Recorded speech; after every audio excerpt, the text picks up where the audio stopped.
de l'Associació Catalunya Acció. La seva trajectòria d'activista i patriota és llarga i extensa.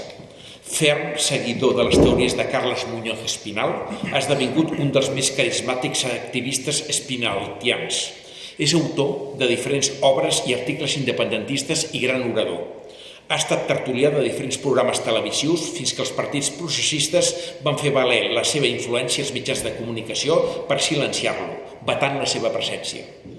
Va ser l'impulsor de les xiulades a l'himne espanyol de les finals de la Copa del Rei fins que el 2014 va signar un manifest que li va valdre ser jutjat a l'Audiència Nacional, que finalment el va absoldre. Actualment impulsa la nova Escola Catalana de Polítics. Amb vostès, Santi Espot.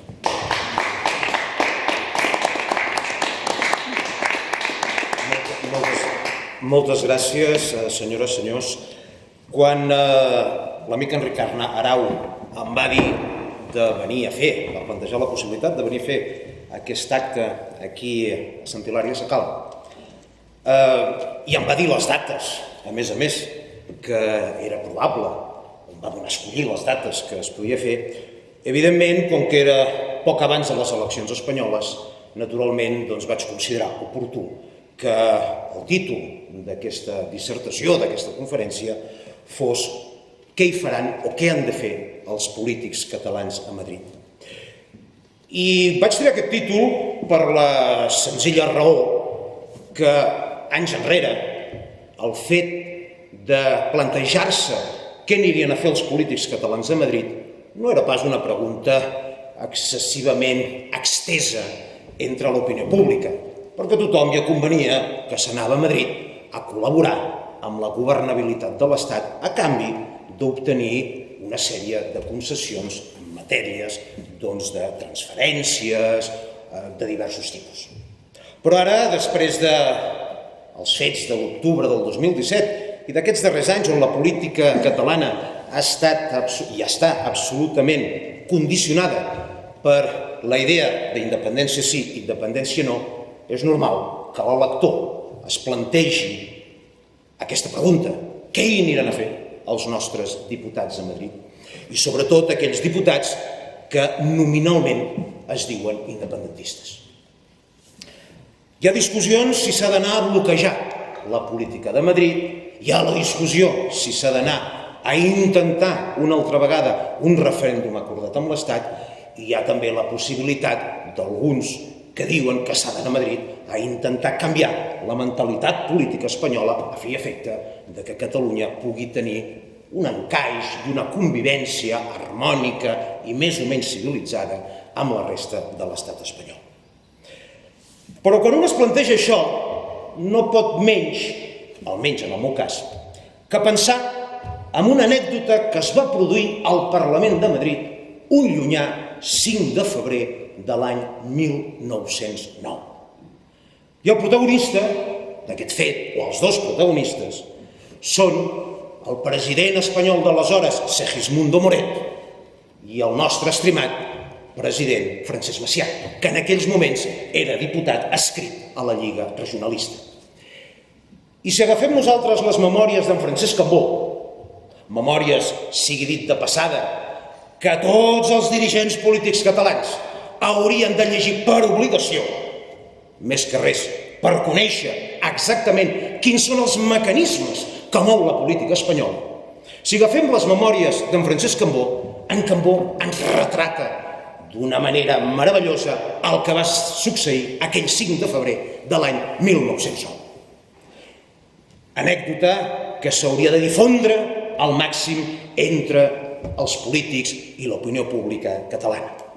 I en Cambó diu el següent: el dia 5 de febrer de 1909, Moret, es refereix a Segismundo Moret, llavors president del govern espanyol, estava fent al Congrés un discurs de ressonàncies anticatalanes davant d'una concurrència escassa.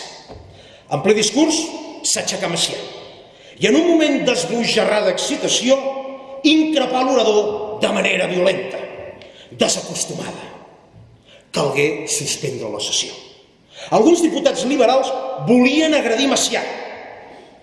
Solidaris i conservadors intervingueren per evitar-ho. L'opinió general es concretà en aquesta frase: «Està boig, està boig». Jo vaig parlar amb en Moret per tal de donar-li una satisfacció. L'home estava nerviós i lívid i agraí fundament les meves paraules. Vaig parlar amb Macià, que llavors estava inscrit a la Lliga, censurant-lo pel seu acte i convidant-lo a que donés personalment una explicació a Moret. Vaig veure que ni s'havia donat del que feia i s'apressà a parlar amb Moret i atendre el meu suggeriment. El fet és que, en recomençar la sessió i continuar el discurs, Moret digué tot el contrari del que havia dit abans i els seus atacs a la solidaritat i l'autonomia es transformaren en elogi i en paraules de simpatia. Els liberals quedaren bocabadats. Aquest és l'estil amb el qual s'ha d'anar a Madrid. Aquest és l'estil. A veure si els candidats de Junts per Catalunya, d'Esquerra Republicana o del Front Republicà aquesta anècdota se la guarden cada nit a la tauleta de nit i la llegeixen com si fos gairebé una oració. El Pare Nostre de cada nit hauria de ser llegir aquest fragment de les memòries d'en Cambó. Però això, esclar, era el sentit del gest que tenia Macià. Perquè la política es construeix a base de gestos. I si no repassem la història, des de Churchill, Macià, Napoleó, Kennedy, sempre passen a la història per un gest. Per això en diem justament d'una acció notable de qualsevol dirigent polític que ha fet una gesta. I aquí la Laura Martí, evidentment, ho recorda del nostre mestre comú, en Muñoz Espinal, que ho deia tot sovint. Però, clar, no tenen el sentit del gest, perquè en un poble colonitzat com el nostre ens han capat el sentit de la direcció política i, per tant, ens han capat el sentit del que significa el gest. Però, per saber què faran els nostres diputats a Madrid a partir del moment en què surtin elegits, home, ens caldrà intentar dibuixar, ni que sigui una mica, quin serà l'escenari que es dibuixarà a la carrera de San Jerónimo a partir de demà passat, del dia de diumenge. I ens haurem d'arriscar, almenys personalment m'hauré d'arriscar, a fer un pronòstic de quins seran els equilibris i de quin serà l'ambient polític que es respirarà al Congrés de Diputats espanyols a partir del dia 28 d'abril. Dic que m'he d'arriscar a fer això perquè això suposa, entre d'altres coses, mirar de preveure i analitzar quina és la trajectòria política del nostre enemic. Això és una cosa difícil al nostre país. I és difícil perquè el professor Muñoz Espinal, ja fa molts anys, ja va diagnosticar quins eren aquells 4 punts que caracteritzaven la mentalitat del complex EE o complex estat espanyol en els catalans. I eren 4 punts que jo avui torno a repetir una vegada més i caldria repetir-ho gairebé fins a la sacietat. El primer, creure que mai no podrà independitzar-se. El segon, negar que entre els seus puguin sorgir personalitats innovadores i alliberadores. El tercer, sentir-se incapaç d'analitzar la trajectòria de qui l'esclavitza. I el quart, ser desmoralitzador i corrosiu en la forma de jutjar els que es troben en la seva mateixa situació. Doncs jo vaig intentar, perquè em vull treure de sobre el complex d'esclau, com haurien de fer tots els catalans, intentaré analitzar la trajectòria del que ens té esclavitzats o, diguem-ne, dominats.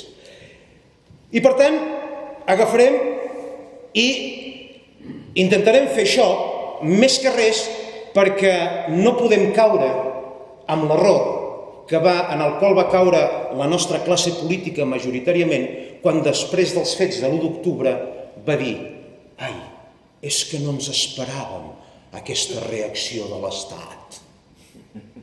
Jo, com que intentaré no fer el ridícul perquè això és fer el ridícul. Doncs sí, torno a repetir, doncs faré l'intent d'analitzar la trajectòria.